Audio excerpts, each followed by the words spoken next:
Près de 15 milliards de dollars américains disparaissent par fraude fiscale et détournement. Comment y mettre fin? Réponse avec le conseiller spécial du chef de l'État en matière de bonne gouvernance et de lutte contre la corruption, invité de ce journal. Encore une fois de plus, bienvenue à tous. La corruption, un fléau. L'humanité consacre ce 9 décembre toute une journée pour sa lutte. La RDC perdrait par an environ 15 milliards de dollars américains dans la fraude fiscale et le détournement. Des chiffres alarmants rendus publics ce mercredi. Un certain nombre de questions méritent d'être posées en cette célébration, notamment celle de savoir qui justifie cette situation en RDC et qu'est-ce qu'il faut faire pour y remédier. La corruption, c'est pas seulement la corruption financière. Ça peut aussi être la corruption des idées, la corruption des esprits, la corruption des corps, etc. Donc, ces journées internationales, si elles existent, c'est pour nous faire réfléchir sur des thématiques et voir comment nous nous comportons nous-mêmes par rapport à certaines thématiques, que ce soit les violences contre les femmes, les filles, que ce soit la journée de l'alimentation ou la journée contre la corruption. Donc, réfléchissons peut-être chacun en nous-mêmes, dans la fonction qu'on occupe, pour voir si nous sommes corruptibles, si nous ne le sommes pas, ce que nous faisons pour éviter la corruption à tout niveau, si nous restons cohérents, consistants avec nous-mêmes. Voilà, ce serait peut-être le message que j'aimerais vous délivrer. C'était Geneviève Delanove, défenseur de droits de l'homme. Et puis, cette formation organisée à Kinshasa sur la médiatisation des questions électorales, activité organisée à l'intention des Chevaliers de la Plume. 15 journalistes de la capitale congolaise sont outillés sur la question. Objectif, améliorer la qualité et les contenus d'information liés aux élections en RDC. L'initiative est de l'ONG canadienne Journalistes pour les droits humains en partenariat avec l'ambassade du Canada.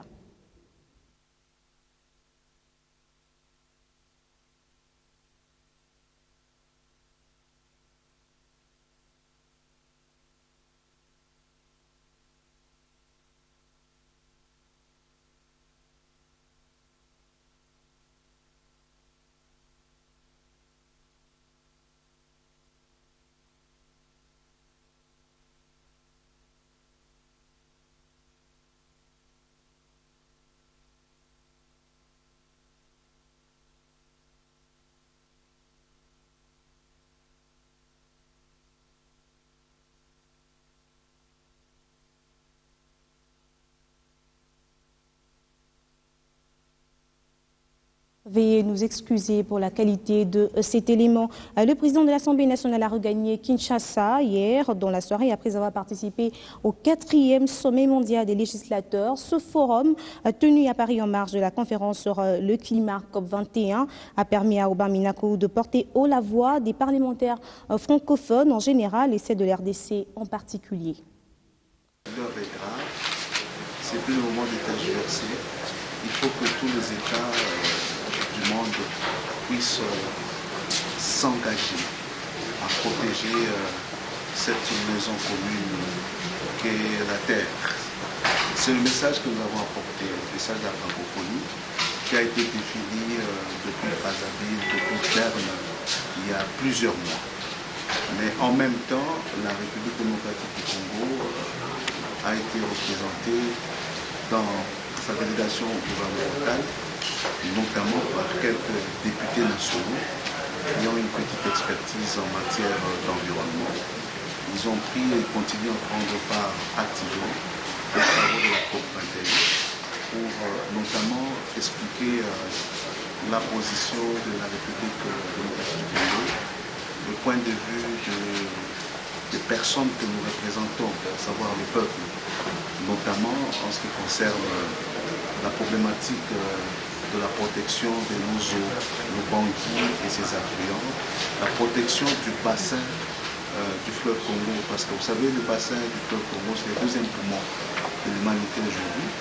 Il est bon que l'humanité puisse en prendre conscience et soutenir suffisamment la protection de ce bassin du fleuve Congo. Et qui dit bassin du fleuve Congo, dit en bonne partie les forêts et les rivières de la République démocratique du Congo, en bonne partie je dis, mais sans oublier d'autres États, notamment le Congo-Brazzaville, et tous les autres États autour de notre pays.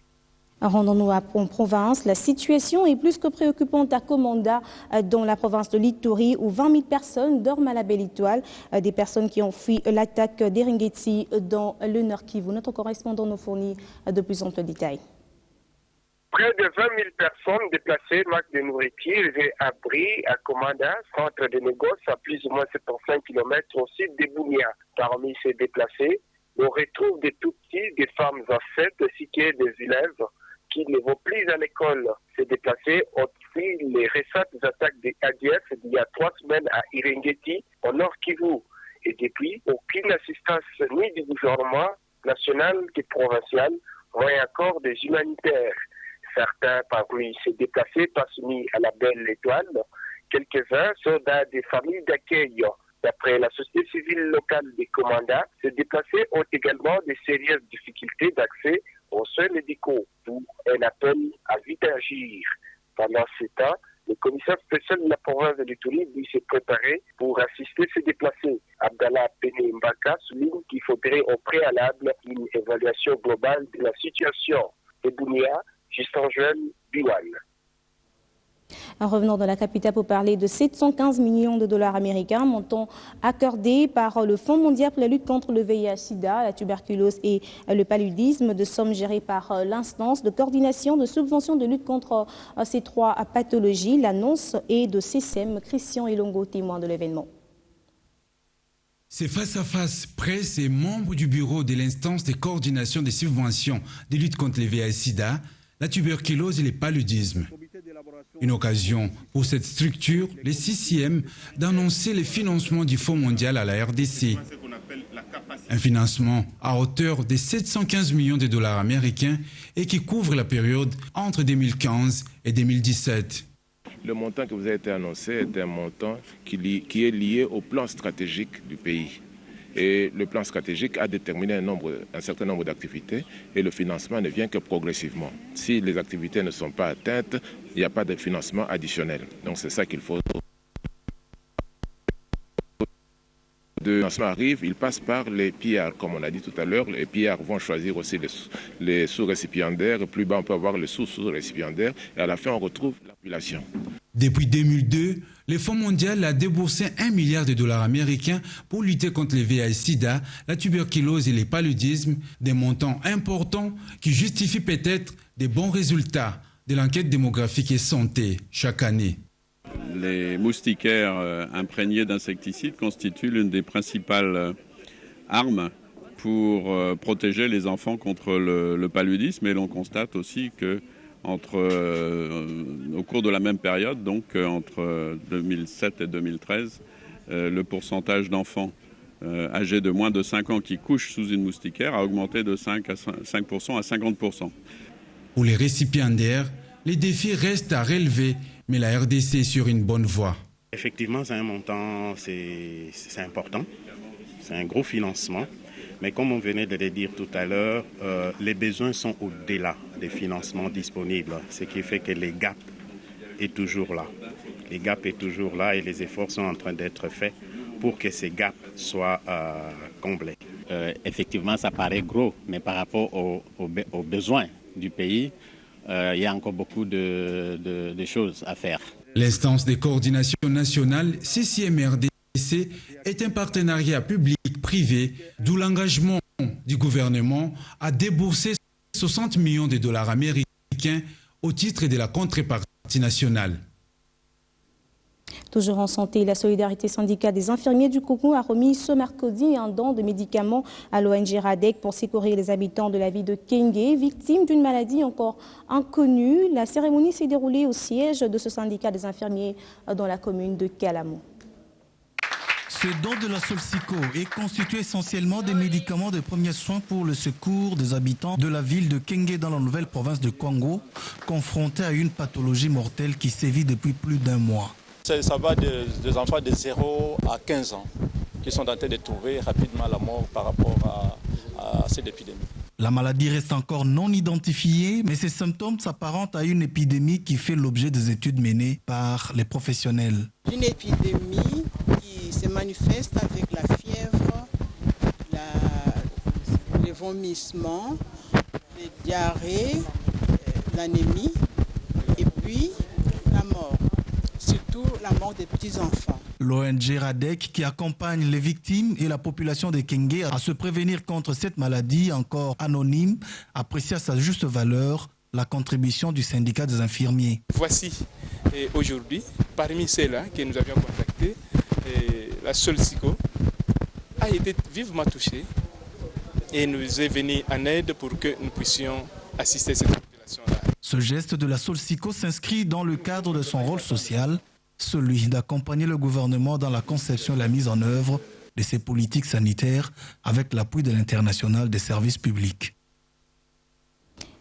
Direction quartier général de la mission onusienne pour parler de son point de presse hebdomadaire. Au menu de cette rencontre, la situation sécuritaire dans la partie est du pays ainsi que l'état des lieux concernant le rapport publié par les Nations Unies sur les violences de droits de l'homme en cette période préélectorale. C'est un rapport institutionnel qui était commandé par les conseils de sécurité. Ce n'était pas un instrument de sanction. C'était seulement un diagnostic qu'on utilise pour identifier les mesures pour travailler ensemble avec les gouvernements surtout, mais aussi avec les autres acteurs importants pour les processus ou relevants pour les processus électoraux pour améliorer la situation, identifier des choses à faire pour doter les processus électoraux de la crédibilité nécessaire. Place à présent à l'invité du journal, Steve Mbouyi reçoit pour vous le conseiller spécial du chef de l'État en matière de bonne gouvernance et de lutte contre la corruption.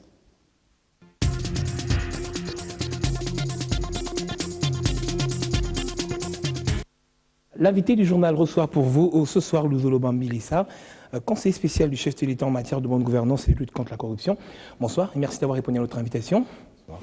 Alors, la RDC, aujourd'hui, il faudra le dire, célèbre également cette journée placée à l'échiquier international. Quel est l'état des lieux, d'une manière générale, dans notre pays?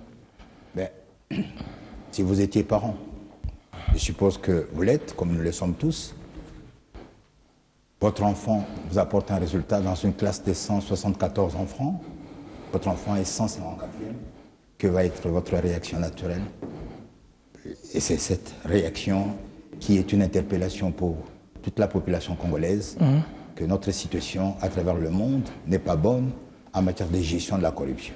Donc l'état des lieux du problème de la corruption, qui est devenu endémique, c'est nous, peut être illustré à travers la situation suivante, qui est simple. Nous avons un budget de 8 milliards.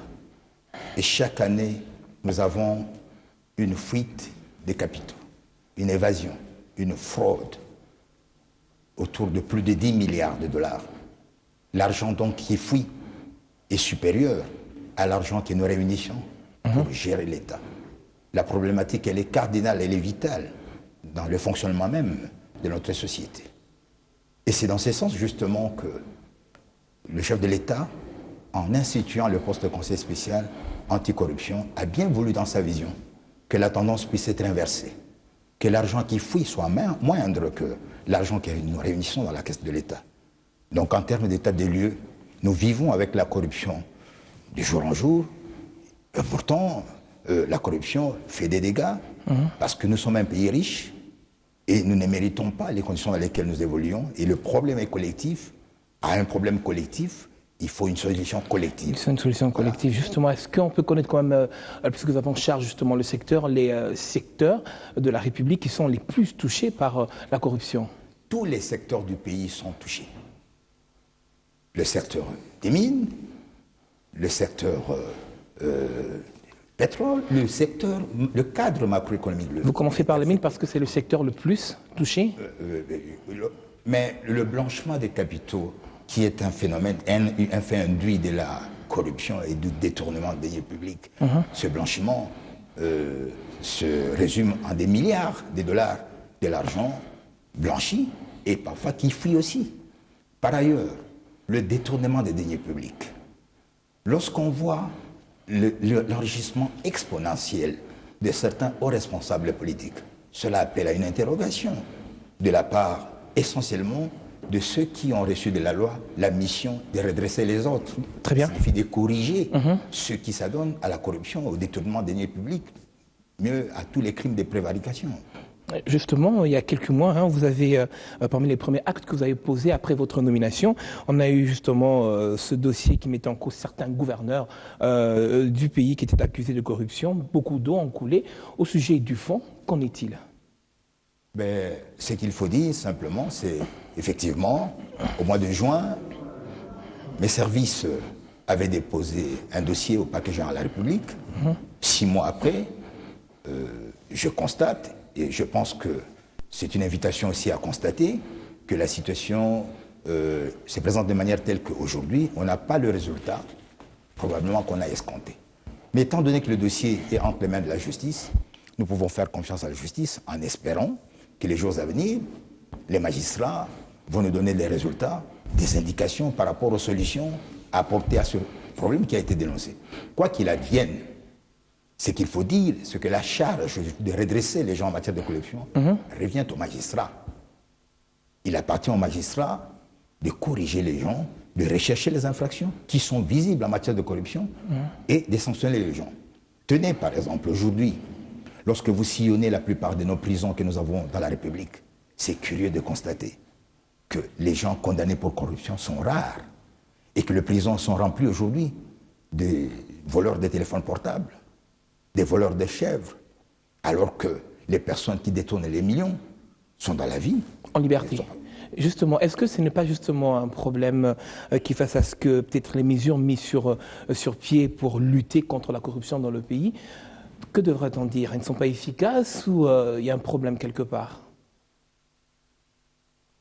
Il faut une stratégie, une prise de conscience d'abord, et une stratégie franche, une stratégie nationale de lutte contre la corruption. Vous savez, lorsque vous regardez les institutions en dehors de la présidence de la République, vous voyez la prise en compte du phénomène de lutte contre la corruption dans les différents programmes que nous avons. Vous finissez par vous interroger. Je suis même permis de dire que même la loi des finances, qui est en rédaction actuellement au Parlement, je crains qu'il n'ait prévu qu'une portion congrue pour la part réservée à la lutte contre la corruption.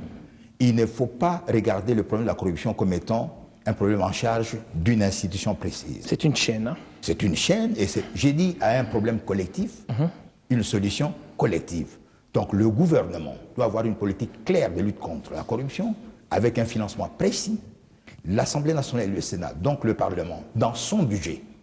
Et parce que c'est là la démonstration de la volonté politique et institutionnelle d'éradiquer ce phénomène, l'Assemblée nationale, je dis donc le Parlement, doit montrer, les honorables députés doivent montrer leur volonté de lutter contre la corruption en prévoyant un budget conséquent et pour que les modalités justement de cette lutte puissent être visibles, de manière à ce qu'un système d'évaluation de la lutte contre la corruption puisse être un système, comment dirais-je, vérifiable, de manière telle que cette lutte-là puisse devenir une lutte qui passe au-delà du slogan et qui devienne une lutte véritable. Parce qu'à ce stade, on attend la chanson de Roland.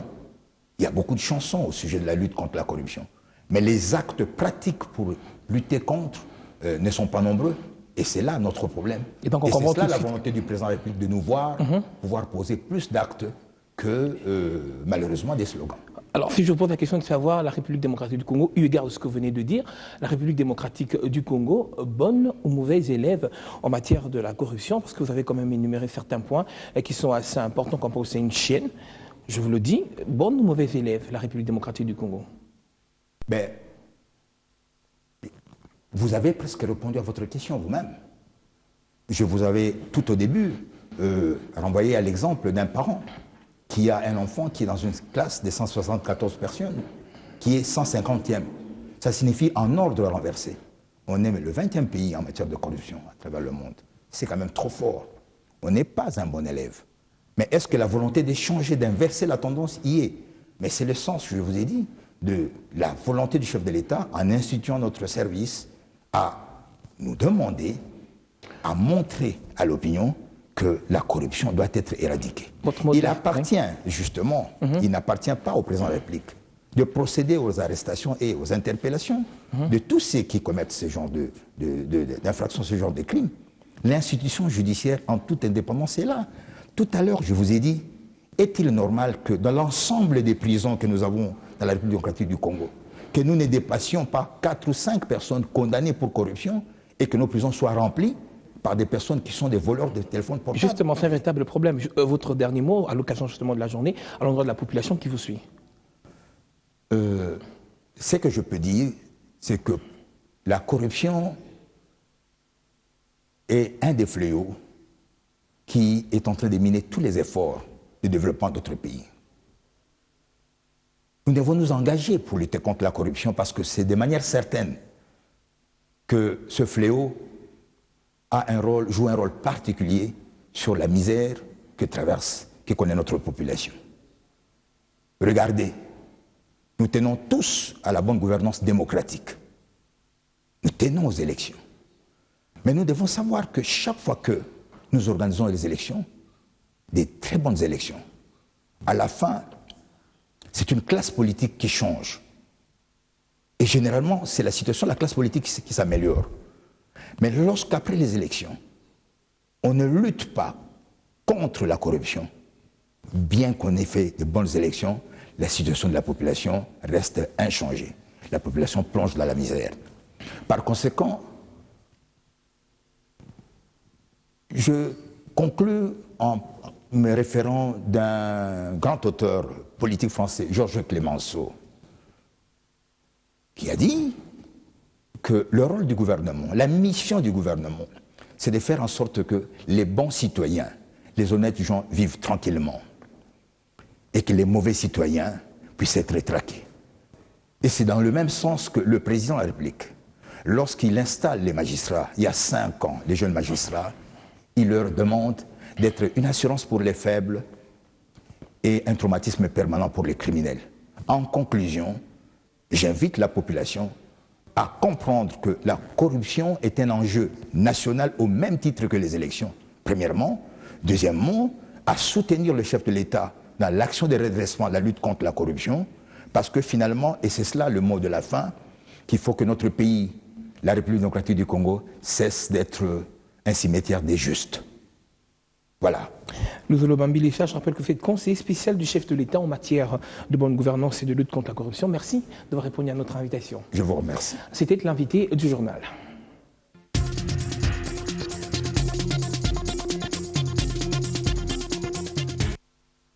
Et toujours en rapport avec cette célébration, les greffiers et secrétaires des parquets, magistrats, OPJ, avocats et tant d'autres participent depuis ce mercredi à Goma, un atelier de 3 jours sur la vulgarisation du code de conduite de l'agent public de l'État, un atelier organisé en marge de la célébration de la journée mondiale de lutte contre la corruption.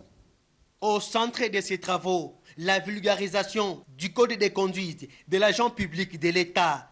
Et le choix de Goma n'a pas été au hasard pour ces assises. Goma est une ville meurtrie par plusieurs guerres. Là où il y a la guerre, il y a la désorganisation. Dans un endroit comme celui-là, où c'est la loi du plus fort qui a prédominé, il faut vite sensibiliser les gens aux valeurs républicaines. Lancer la journée mondiale de lutte contre la corruption à partir de Goma, c'est participer à la renaissance du peuple de Goma. Pour Sonia Grabot, chef des projets RSN Zone Est, l'appareil judiciaire, cité comme le centre de la corruption, à tort ou à raison, doit être le point de départ d'un combat acharné contre ces fléaux. On a vu que le secteur judiciaire était un des foyers ardents de cette corruption. Si on veut rompre la chaîne de cette corruption, il faut que ça commence par chacun d'entre eux. Donc leur rôle est central et il faut vraiment qu'ils soient conscients des dangers, des ravages de ce fléau. La corruption doit être combattue par tous, pense de son côté le ministre provincial de la fonction publique. Le choix du secteur judiciaire comme cible de vulgarisation pour cette 13e session de la journée mondiale contre la corruption puise son fondement juridique dans la vision même du chef de l'État, faisant de la corruption en RDC une autre forme de criminalité qu'il a décidé de combattre avec la dernière énergie. Cet atelier de 3 jours est organisé par l'Observatoire du Code d'éthique professionnelle en collaboration avec RSN, Justice et Démocratie. Et prenant ce communiqué avant de poursuivre ce journal, la Direction générale des impôts informe le service, les contribuables et le public de la publication sur son site web au www.dgi.gouv.cd de la liste des contribuables actifs assujettis à la taxe sur la valeur ajoutée, telle qu'arrêtée à la date du 31 octobre 2015. Aussi demande-t-elle aux assujettis qui estiment être en ordre avec leurs obligations déclaratives, mais qui ne seraient pas repris sur cette liste, de contacter urgemment leur service gestionnaire ou la direction de l'assiette fiscale en vue de la régularisation de leur situation. À dater du 1er janvier 2016, les contribuables non repris sur la liste précitée perdront leur qualité d'assujettis à la TVA et s'exposeront à des sanctions administratives et des poursuites pénales conformément à la législation en vigueur.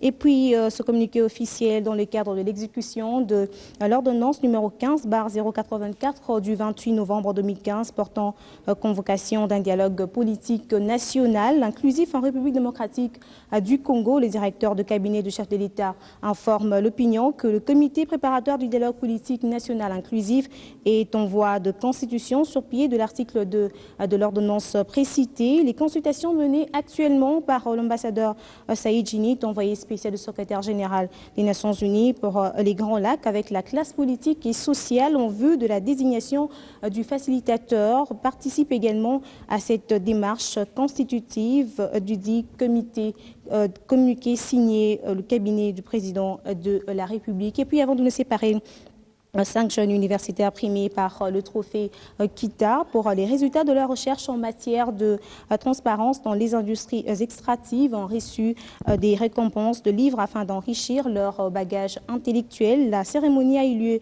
à la librairie Grand Lac.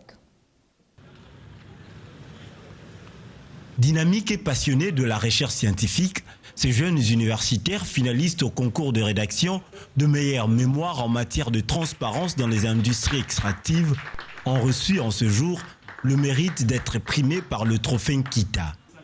Prix décerné par Diget ITA Club qui récompense et encourage les travaux scientifiques de jeunes universitaires en cette matière. Kita était un concours que la Dynamique avait lancé pour pousser les jeunes d'engager les débats autour des rapports publiés par ITA et de promouvoir la culture des recherches, surtout dans un domaine plus précis qui est le domaine extractif. Donc c'était ça la vision globale de ces concours Kita. Après avoir surmonté plusieurs étapes tout au long du déroulement de ce concours, les lauréats se félicitent du travail abattu et souhaitent également la pérennisation de cette initiative afin d'inciter la gente estudiantine du pays à s'approprier ce concept. Nous sommes cette jeunesse qui pense que de la science, nous pouvons changer les choses. C'est dans ce cadre-là que nous sommes là où nous sommes actuellement. Nous sommes hissés parmi les gagnants et que nous avons gagné les différents prix. La librairie Grand Lac, parrain de cette battle, entend ainsi offrir un cadre littéraire à tous les candidats et amoureux de livres afin de perfectionner leurs connaissances par l'acquisition de ces manuels. Offrir des cadeaux en livre, c'est une façon d'encourager le jeune à vivre une compétitivité, c'est-à-dire à lire et à savoir défendre leurs idées à partir de ce qu'ils lisent. Et je souhaiterais que les autres organisations puissent aussi emboîter le pas. Le trophée